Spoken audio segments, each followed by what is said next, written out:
Hello, in this video I'm going to talk about a huge marketing mistake I made when I first started entrepreneurship and a huge marketing victory. So we're going to start with a mistake, that way I can end on a happy note.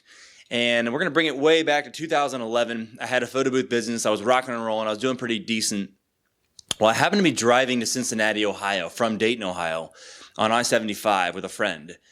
And there's a point on the highway where it kind of bends going into Cincinnati. And on that bend, there was a billboard available.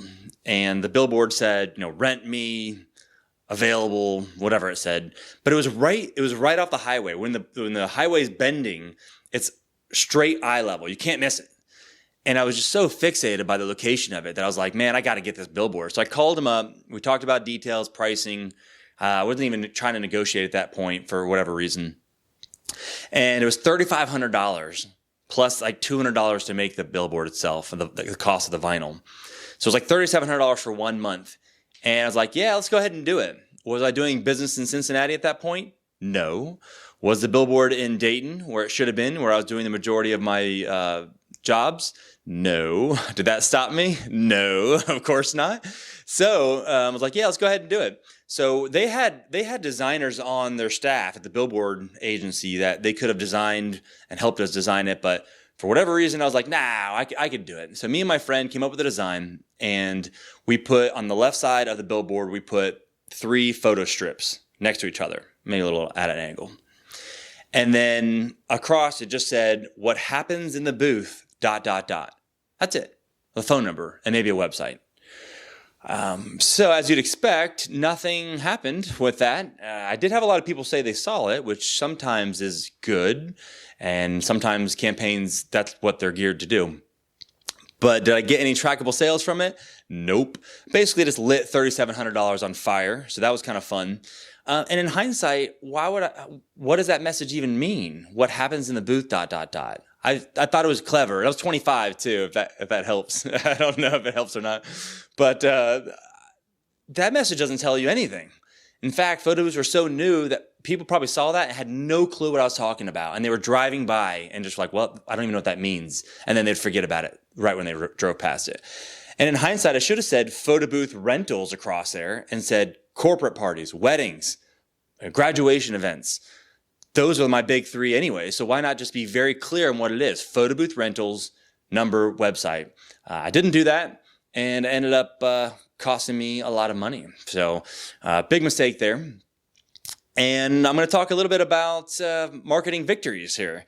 So somehow I stumbled on a place called David's Bridal, and David's Bridal was, maybe still is, the highest gross wedding dress retailer in the world. And they sell more wedding dresses than any other retail establishment.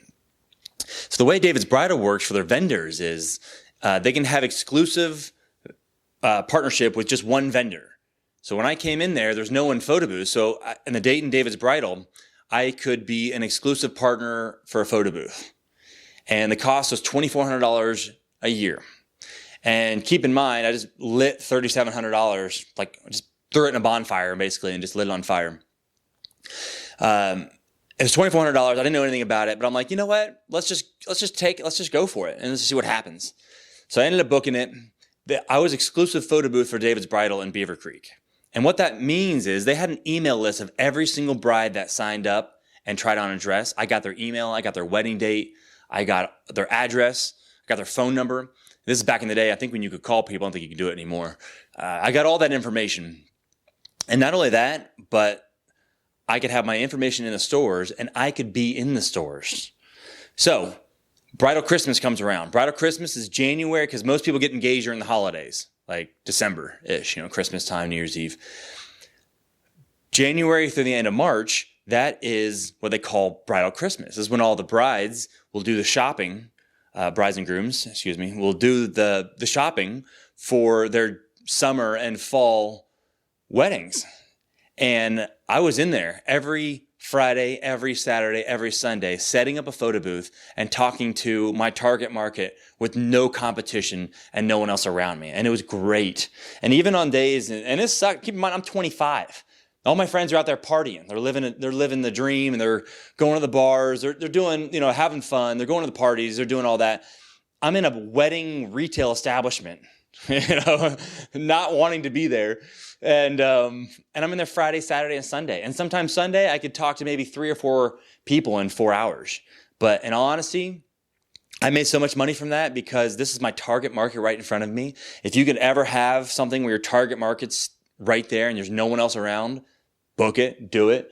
But not only did I not talk to, I could talk to the brides and grooms, but I'm talking to their mothers. I'm talking to the maids of honors. I'm talking to the sisters and the best friends and all those people. And I'm getting them convinced about our services. And I make friends with everyone at David's Bridal, and they're pushing my services. So, and I had and to be honest with you, looking back, like $2,400 was a lot of money at the time. And it was a huge gamble. And I'll have to look at the numbers, but like I probably did close to $100,000 in maybe 7 years that I was with David's Bridal. It was a huge marketing win. And, it was one of the best things I've ever done in the wedding business. And it really kind of catapulted me into, what my wedding business morphed into. So I guess, the important message is sometimes you just got to do it.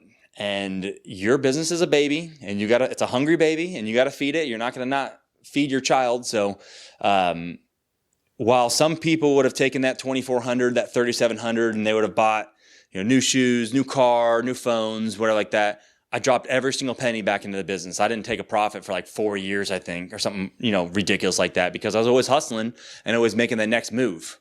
And sometimes with advertising, it could even seem great on paper and you do it and it's a flop, or it could seem not so great and you do it and it's a huge success. So sometimes you just got to do it, and you're not going to get any experience if you don't do it. So just keep that in mind as well. Oh, well, if you got any questions about business or mindset and you'd like to book a call with me, just send me a message. I'd love to hear what your problems are. I'd love to hear what you're working on. And I'll talk to you soon.